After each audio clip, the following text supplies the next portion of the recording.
नियतम श्याम पीत गौसे वासम। अर्थात जिस प्रकार जिस समय भगवान श्री कृष्ण मथुरा नगर के मुख्य द्वार से निकले उस समय ऐसा मालूम पड़ा कि मानो पूर्व दिशा की ओर चंद्रोदय हो रहा है। तो उनका श्यामल शरीर अत्यंत ही दर्शनीय था। तो उस पर रेशमी पीताम्बर की जटा डाली थी कि वृक्ष स्थल निवास का चिन्ह।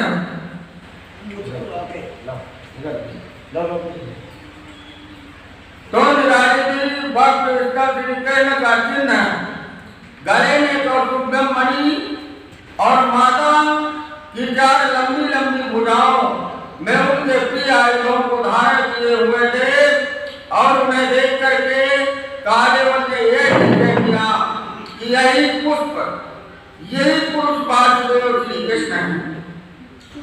और देवर्षि नारद जी ने जो लक्षण बताए थे वे सब के सब इसमें हैं।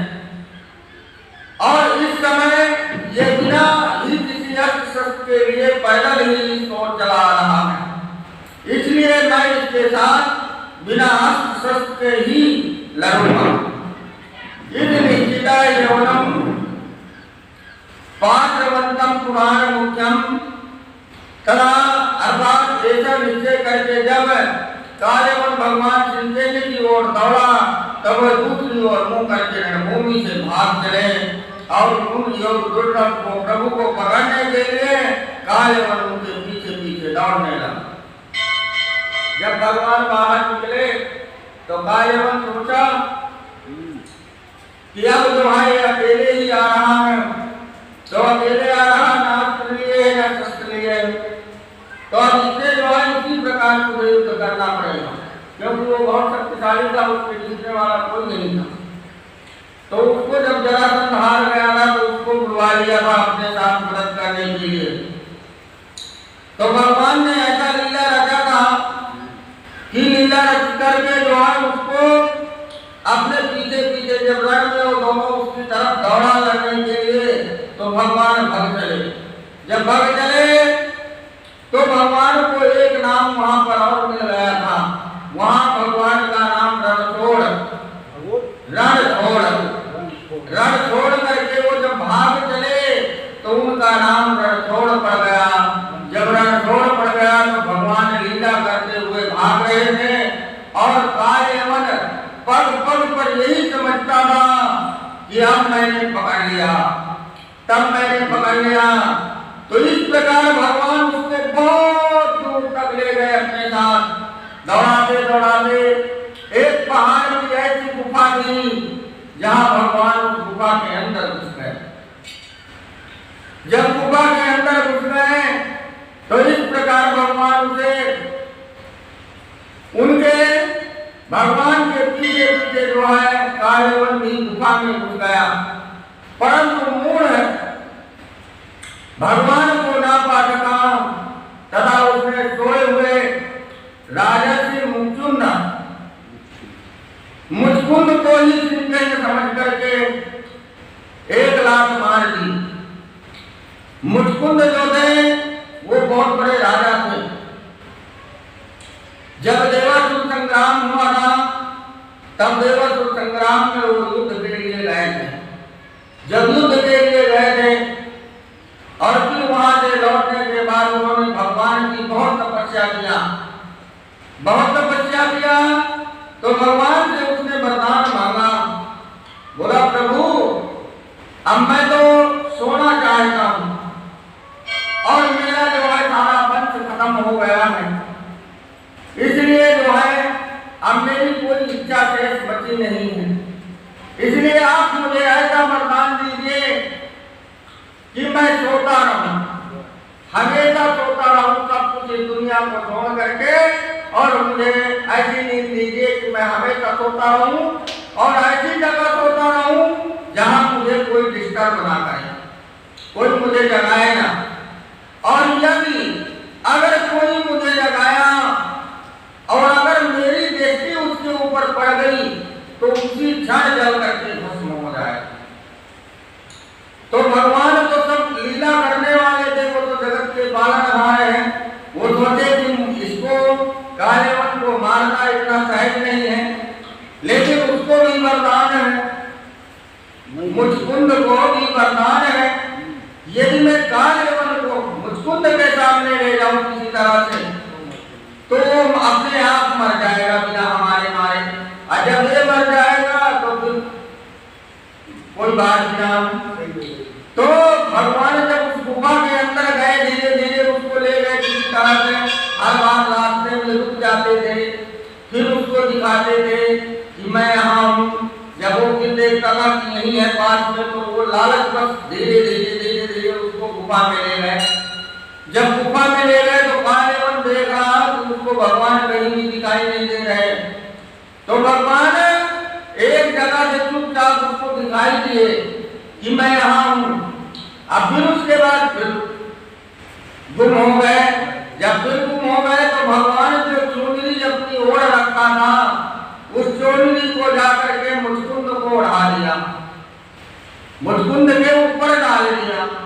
अब वो इतनी पुरानी गुफा थी, इतनी पुरानी की कई हजारों वर्ष पुरानी गुफा थी। वहां पर इतने कांटे, घास, पेड़ पौधे हो गए थे कि वहां आदमी का जाना बड़ा मुश्किल था। तो जब उन्होंने अपनी चुनरी डाल दिया और वहीं पे दिखाई दिए थोड़ा सा उसको कालेवन को, जब वहां पर दिखाई दिए तो कालेवन ने सोचा कि भगवान ही नहीं, कृष्ण ही सो गया वो करके मारे डर के। तब जब कालेवन पहुंचा वहां पर तो देखा कि वाह भाई वाह, छोड़ तू तो यहाँ से छोड़ करके भाग आया, और भागने के बाद यहाँ प्रवेश हो गया। अब मैं तुझे बताता हूँ। तो उसने गुस्सा में मारे जो है 2 लाख 2 पैर उसने मार दिया। जब पैर की ठोकर लगते ही जो मुचकुंद थे वो जागे, और कालेवन को जैसे कालेवन के ऊपर दृष्टि पड़ी तो कालेवन देख करके बड़ा भयभीत हो गया, और जैसे भयभीत हुआ और उनकी पूरी दृष्टि पड़ी वैसे वो जल करके खाक हो गए। जब जल करके खाक हो गया और रात का ढेर बन गया, तो कहते हैं यमनीय भस्म समीपे भगवान सत्यावश आत्मा दर्शयाम मुचकुंदाय धीमते। अर्थात जब कालेवन भस्म हो गया तब यदुवंश शिरोमणि भगवान श्री कृष्ण ने परम बुद्धिमान राजा मुचकुंद को अपना दर्शन दे दिया, और दर्शन दे दिया और मुचकुंद ने कहा भगवान मैं अनादिकाल से अपने कर्मों में लगा हुआ हूं, बहुत दिन बीत गए मुझको, और जो है बहुत ही थक गया था, तो थकावट के मारे जो है मैं यहाँ पर सो रहा था। तो कहीं कहीं किसी भी जगह मुझे चढ़ने के लिए शांति नहीं मिली, और निद्रा ने मेरी समस्त इंद्रियों को छीन लिया। जब समस्त इंद्रियों को मेरी छीन लिया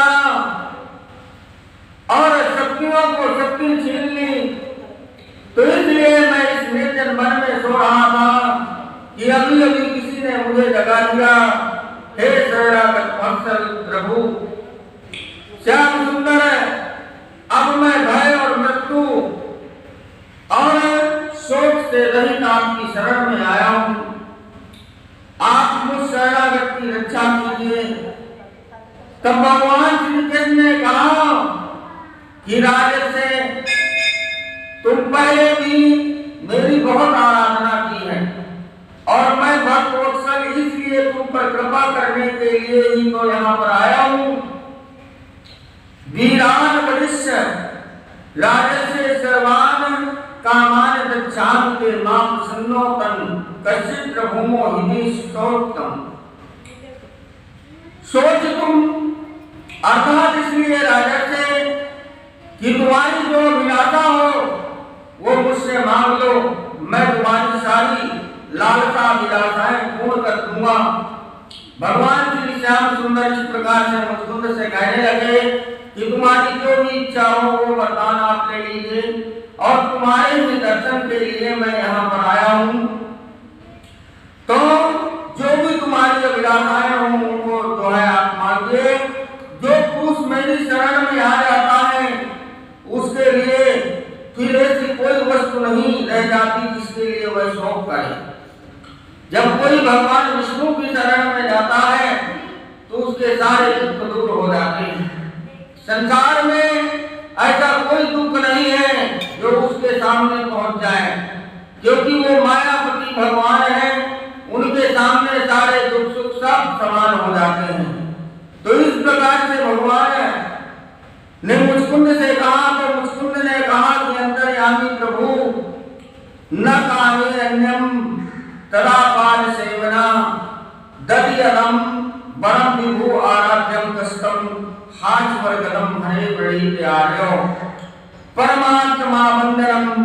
अर्थात आपसे क्या छिपा है प्रभु, आप तो घर घर में रहने वाले हैं, आप तो घर घर में वास करने वाले हैं। मैं आपकी सेवा के लिए अतिरिक्त और कोई वर नहीं चाहता हूँ। मुझे यही वरदान चाहिए कि मैं हमेशा आपकी चरणों की सेवा करता रहूं, हमेशा आपकी भक्ति में लीन रहूं। क्योंकि जिनके पास किसी प्रकार का संग्रह परिसंग्रह नहीं है अथवा जो उनके अभिमान से रहित है, जिन व्यक्ति के अंदर अभिमान है, वो लोग भी केवल उसी लिए प्रार्थना करते हैं भगवान भला बतलाइए तो सही, मोक्ष देने वाले आपकी आराधना करके ऐसा कौन श्रेष्ठ पुरुष होगा जो अपने को बांधने वाले संसारिक विषयों का और वह मांगेगा। इसलिए भगवान मैं आपसे यही वर मांगता हूँ कि समस्त कामनाओं से रहित आपके चरण कमलों में मेरा अनुराग बना रहे, किसी प्रकार का बंधन न रहे मेरे पास। कि संसार का जो माया मोह बंधन है ये सारे बंधन समाप्त होकर के और आपकी भक्ति में मैं हमेशा लीन रहूं। तो भगवान श्याम सुंदर ने कहा कि अगले जन्म में तुम जो है ब्राह्मण बनोगे और समस्त प्राणियों के सच्चे हितैषी परम सोनम हो जाओगे, तब फिर मुझ परमात्मा को प्राप्त हो जाओगे। तो मुचकुंद ईवान सिन्नन महाराज मानधाता के पुत्र थे। एक बार राक्षसों के भय के कारण स्वर्ग के देवताओं सहित देवराज इंद्र अपनी अमरावतीपुरी के सिंहासन पर इन्हें नियुक्त करके कहीं छुप गए थे। तो उन दिनों इन्होंने बहुत समय तक वहां रह करके देवताओं की रक्षा की थी, और जब लौट करके वापिस आए तब देवताओं के स्वामी इंद्र ने कहा, राजन आपने बहुत ही कष्ट उठा करके हमारी सेवा की है, आप केवल मोक्ष को छोड़कर और कोई भी वर हमसे मांग लीजिए। तब उन्होंने बहुत थक जाने के कारण उनसे निद्रा का ही वर मांगा था और एक बीच में जागने वाले को भस्म हो जाने के लिए कहा। तो वही वरदान जो है कालियवन को जला करके भस्म कर दिया, और इस प्रकार से कालियवन जो है भगवान की भक्ति मांग करके और इस संसार के कर्म बंधन को छोड़ करके दूसरे जन्म में ब्राह्मण का अवतार लेकर के और सत्कर्म करते हुए भगवान की सेवा करते हुए जो है दूसरे जन्म में वो मोक्ष को प्राप्त हो गए और स्वर्ग के लिए पधारे। तो इस प्रकार से भगवान जो है कालियवन का वध करके और वध करने के बाद भगवान का जो है द्वारिका के लिए गमन होता है, अपने द्वारिका के लिए चले जाते हैं। तो सुखदेव जी कहते हैं कि परीक्षित जब राजर्षि मुचुंद ने हाथ जोड़ करके भगवान की परिक्रमा की, उन्हें नमस्कार किया और आज्ञा लेकर के गुफा से बाहर आए, तब उन्होंने देखा कि सब के सब मनुष्य पशु पक्षी वनस्पति लता आदि पहले की अपेक्षा अब बहुत छोटे छोटे हो गए हैं। तो इससे यह जान करके कि अब कलयुग आ गया, कलयुग में जीव जो है बहुत छोटा हो जाएगा। जैसे जैसे कलयुग बढ़ता जाएगा वैसे वैसे जीव छोटा होता जाएगा। तो जब भगवान गुफा से बाहर निकले तब उन्होंने देखा कि सारे जीव जंतु जो भी संसार में पेड़ पौधे जो भी कुछ है वो सारी चीज छोटी पड़ती जा रही है। तो दिशाओं की ओर भगवान को मालूम हुआ कि कलयुग आ रहा है, तो वे उत्तर दिशा की ओर चले गए। इधर भगवान श्री कृष्ण ने मथुरा में लौटकर कालेवन की मलेच्छों की सेना का संहार कर दिया। जो मलेच्छ देश का राजा था कालेवन, और जो उसकी बची हुई सेना वहां उसका इंतजार कर रही थी कि हमारा राजा अभी कृष्ण को मार करके लौट करके आएंगे। जब तक वो सेना बिना आदेश के सेना हिल नहीं सकती अपनी जगह से, तो वो सारी सेना अपनी जगह पर खड़ी थी। तो जब भगवान कालेवन को मार करके इधर से गए तो उधर सारी सेना का संहार कर दिया, सबको मार दिया। जब सबको मार दिया, संहार कर दिया, तो उसी समय 18वीं बार जरासंध ने फिर 23 छावनी सेना लेकर के आक्रमण कर दिया। तो जब आक्रमण कर दिया, परंतु भगवान श्री कृष्ण और बलराम जी मनुष्यों की सी लीला करते हुए बड़ी शीघ्रता से वहां से भाग निकले। देखो, राक्षसों का इतना बड़ा आतंक था कि भगवान उन्हें छोड़ करके भाग गए वहां से, अपनी जान बचा करके दूसरी जगह निकल गए, द्वारिकापुरी पहुंच गए। और जब लीला करते हुए बड़ी शीघ्रता से वहां भाग निकले तो जरासंध ने उनका बहुत दूर तक पीछा किया। अंत में पीछा करते करते जरासंध निराश हो गया, तो वह अपनी सेना के साथ अपनी राजधानी को लौट आया।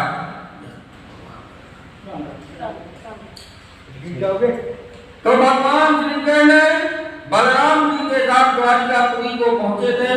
तो उस समय वहां अनंत देश के राजा श्रीमान रेवक जी ने अपनी रेवती नाम की कन्या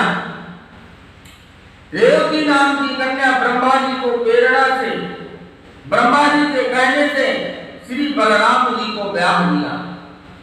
बलराम जी की पत्नी का नाम रेवती है। तो रेवती का विवाह जो है बलराम जी से हो जाता है। तो मैं तुमको पहले की नाम स्कंद में सुना चुका हूं पिछली कथा बलराम जी की शादी की। तो राजा परीक्षित ने पूछा कि भगवान, हमने सुना है कि भगवान श्री कृष्ण ने भीष्मक नंदिनी परम सुंदरी श्री रुक्मणी देवी जी को बलपूर्वक हरण करके और राक्षसी प्रवृत्ति से उनके साथ विवाह कर लिया। ये मुनिवर श्रेष्ठ है। अब मैं सुनाना चाहता हूं कि परम तेजस्वी भगवान श्री कृष्ण ने जरासंध शाल्वाहन नरपतियों को जीत कर किस प्रकार रुक्मणी का हरण किया था। तो महाराज साधक कहता है कि महाराज भीष्मक विदर्भ देश के अधिपति थे और उनके 5 पुत्र और 1 कन्या थी, जिनके नाम रुक्मरथ, रुक्मबाहु, रुक्मकेश, रुक्ममाली और सबसे बड़े का नाम था रुक्मी। तो इसकी बहन सती रुक्मिणी, इन 5 भाइयों की बहन रुक्मिणी थी। तो जब से उनके अपने पिता की सभा में अपने भाई और मित्रों से भगवान श्री कृष्ण के सौंदर्य और पराक्रम और गुण की प्रशंसा सुनी, तभी से वह मन ही मन में अपने पति के रूप में स्वीकार कर लिया था रुक्मिणी जी ने। एक बार सभा में भगवान श्री कृष्ण का बखान हो रहा था कि श्री कृष्ण तो बहुत ही बहादुर, बहुत ही साहसी और बहुत ही मायावी इंसान है, उनके सामने तो सारा संसार ही छोटा पड़ जाता है। तो जब इस प्रकार से रुक्मिणी ने उनकी प्रशंसा सुना तो उन्होंने अपना मन ही मन उनको अपना पति मान लिया। तो रुक्मिणी जी के भाई बंधु भी चाहते थे कि हमारी बहन का विवाह कृष्ण से हो, परंतु जो उनका बड़ा भाई रुक्मी था वो कृष्ण से द्वेष रखता था। रुक्मी भगवान कृष्ण से जलता था क्योंकि वो उनके शत्रु पक्ष में रहता था। जो भगवान का शत्रु था शिशुपाल, उनका मौसेरा भाई था शिशुपाल भगवान का।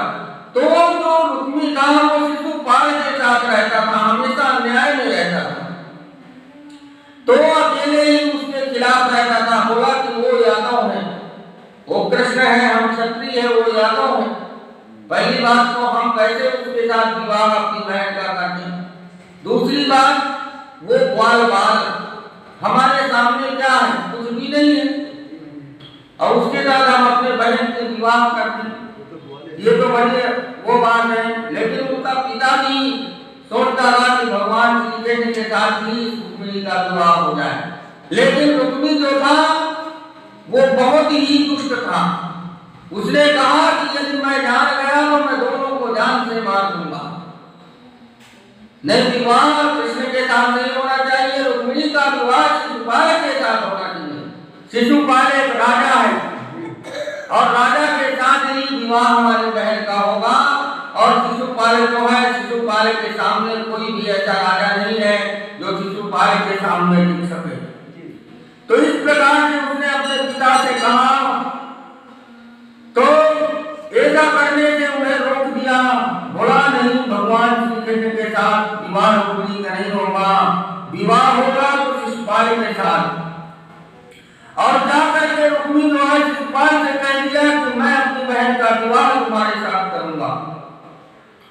तो इस प्रकार से रुक्मिणी जो है शिशुपाल के साथ रुक्मिणी जी का विवाह होने का प्रस्ताव रख दिया। तो बात यह है कि जब रुक्मिणी जी को इस बात का पता चला और उनको मालूम हुआ कि मेरा विवाह शिशुपाल के साथ तय हो चुका है, तब वह अत्यंत ही व्याकुल हो उठी और रोने लगी।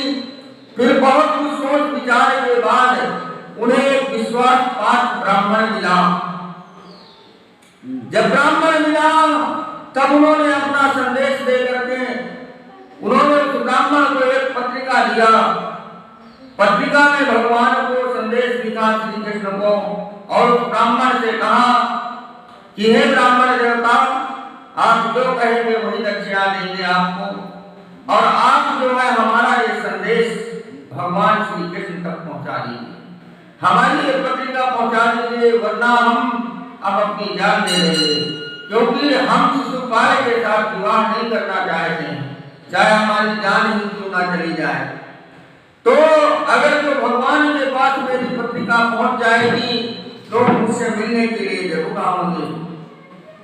तो इस प्रकार से उन्होंने सोच विचार करके विश्वास पात्र उस ब्राह्मण को पत्रिका दे दिया, और वो ब्राह्मण जो है तुरंत ही द्वारिकानाथ भगवान श्री कृष्ण के पास वह संदेश भेज दिया।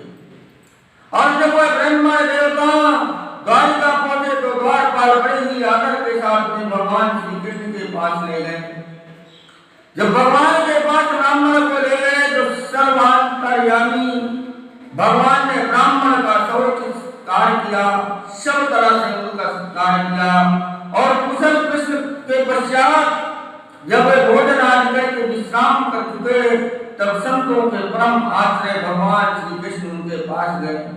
और जब पास गए तो अपने कोमल हाथों से उनके पैर सहलाते हुए, पैरों को दबाते हुए बड़े शांत भाव से पूछने लगे कि हे ब्राह्मण देवता, हे ब्राह्मण शिरोमणि, आपका चित्त तो सदा सर्वदा संतुष्ट रहता है, आप तो हमेशा शांत रहने वाले हैं, आपको अपने पूर्व पुरुषों द्वारा धर्म का पालन करने में कोई कठिनाई तो नहीं होती है।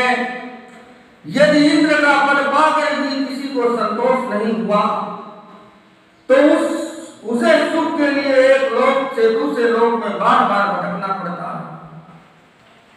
जिस व्यक्ति के पास धन है, जितना भी धन है, चाहे वो छोटा हो चाहे बड़ा हो, लेकिन यदि अगर उसको उतने में भी संतुष्टि नहीं है कि अभी मेरे पास और हो जाए, अभी और हो जाए, तो फिर वो हमेशा ही सारा जीवन वो भटकता रहता है। और यहाँ तो भटकता ही है, वहां भी जाकर के भटकता रहता है, उसकी आत्मा ऐसी भटकती रहती है। तो भगवान कहते हैं कि हे ब्राह्मण, जैसे जो तुम्हारे कर्म हैं, उन कर्मों में तुमको सुख है या नहीं, उसमें तुम्हें विश्वास है कि नहीं। तो ब्राह्मण कहता है कि नहीं, मुझे अपने ही कर्मों पर विश्वास है, जो मेरा कर्म है वही मैं कर रहा हूँ और उतने में ही मैं सुखी हूँ। लेकिन भगवान